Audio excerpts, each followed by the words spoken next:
Pernahkah kalian mendapat perlakuan tidak adil hanya karena kalian lahir dari suku bangsa yang berbeda? Di era Hindia Belanda, rasisme bukan sekedar sikap, tapi sebuah sistem. Bangsa pribumi atau kaum inlander tidak hanya dianggap budak tak berbudaya, tapi juga dilabeli ber-IQ rendah. Tetapi, semuanya berubah total ketika seorang bayi jenius lahir di Koto Gadang, Bukit Tinggi. Namanya Mas Jodul Haq Salim.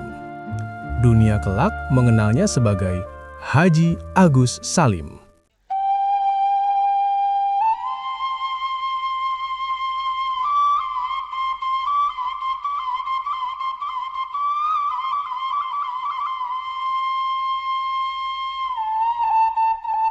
Sikap rasis kaum elit kerajaan Belanda tentu saja masuk ke dunia pendidikan.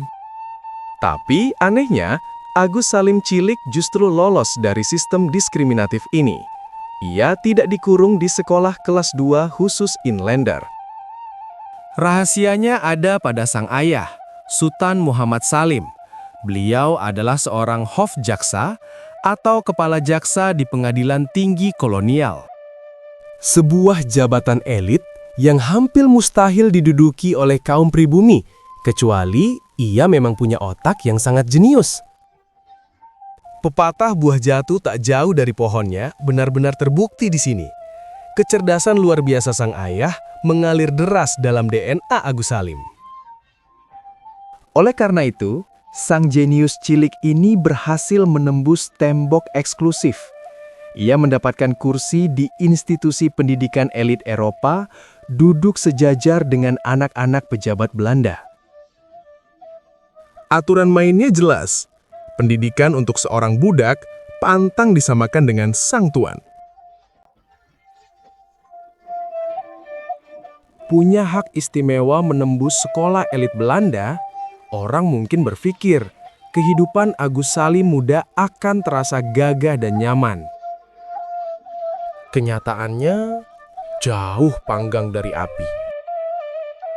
Sebagai anak pribumi yang bernapas di lingkungan eksklusif Eropa, ia harus menelan pil pahit setiap harinya.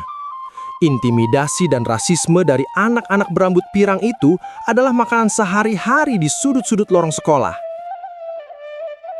Mereka terus menindas, menjejalkan mitos bahwa bangsa pribumi itu bodoh dan hanya pantas menjadi jongos di tanahnya sendiri.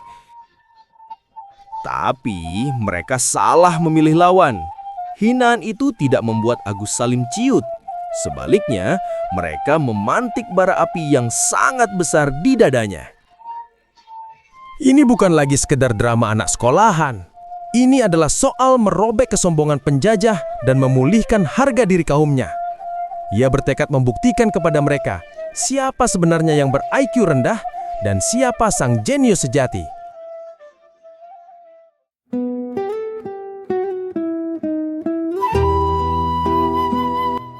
Anak-anak Belanda itu boleh saja meremehkan kaum pribumi.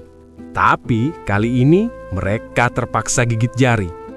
Agus Salim muda, putra asli Minangkabau, mematahkan mitos itu. Ia lulus dari sekolah elit Eropa, HBS. Bukan sekadar lulus biasa. Ia menyapu bersih predikat lulusan terbaik di 3 kota besar sekaligus, Surabaya, Semarang, dan Batavia. Dan seolah itu belum cukup, pemuda ini juga menguasai 9 bahasa dengan sangat fasih. Mitos bahwa bangsa kita bodoh hancur lebur di tangan sang jenius. Secara logika, lulusan terbaik dengan nilai tertinggi se-Hindia Belanda sudah pasti akan dielu-elukan. Tapi, mari kita kembali ke realitas pahit dunia kolonial. Kenyataan membuktikan kejeniusan itu tidak cukup untuk membuat seorang pribumi berharga di mata penjajah. Bagi elit Belanda, kehebatan Agus Salim tidak memiliki nilai tawar politik apapun untuk kerajaan.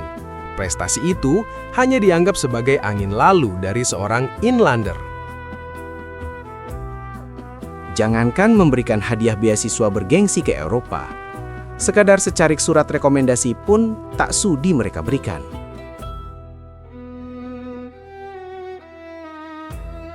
Sementara itu, ratusan kilometer jauhnya di Jepara, seorang wanita muda berusia 24 tahun tengah bertarung melawan takdirnya sendiri.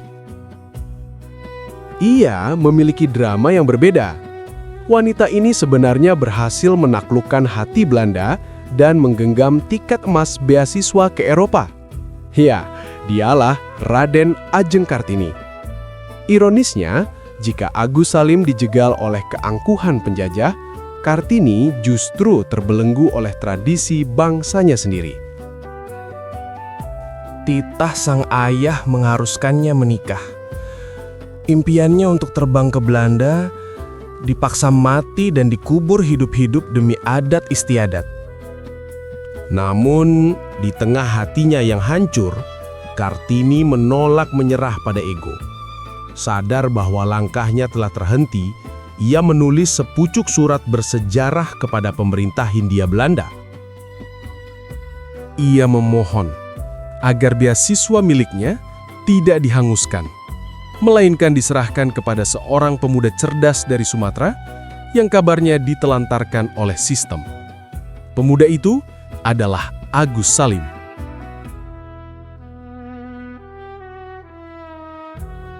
Ia mendapatkan beasiswa 4.800 gulden, sebuah tiket emas berkat kebesaran hati R.A. Kartini. Tapi Agus Salim menolaknya, bukan karena ia tak butuh, tapi ia sadar Belanda memberikannya bukan karena murni mengakui kecerdasannya, melainkan karena lobi dan belas kasihan. Bagi Agus Salim, menerima uang itu sama dengan menggadaikan harga dirinya sebagai manusia merdeka. Kecewa dengan struktur kolonial yang munafik, Agus Salim muda memilih jalan eksil.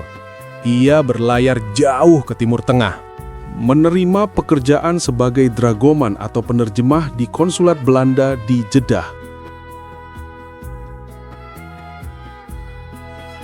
Belanda mengira mereka bisa menggunakan kepintarannya sebagai alat pengawasan, tapi mereka keliru besar.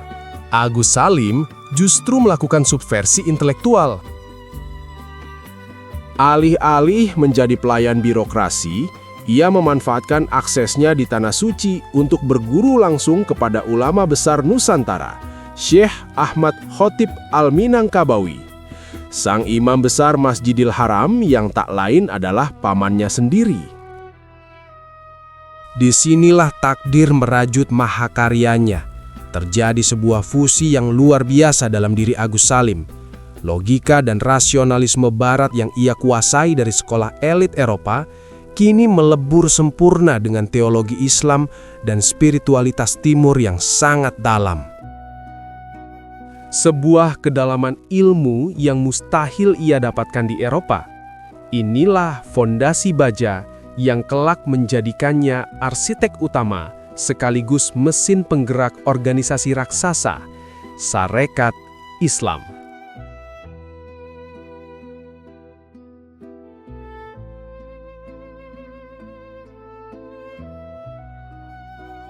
Tahun 1911, Agus Salim akhirnya kembali memijakkan kakinya di tanah air.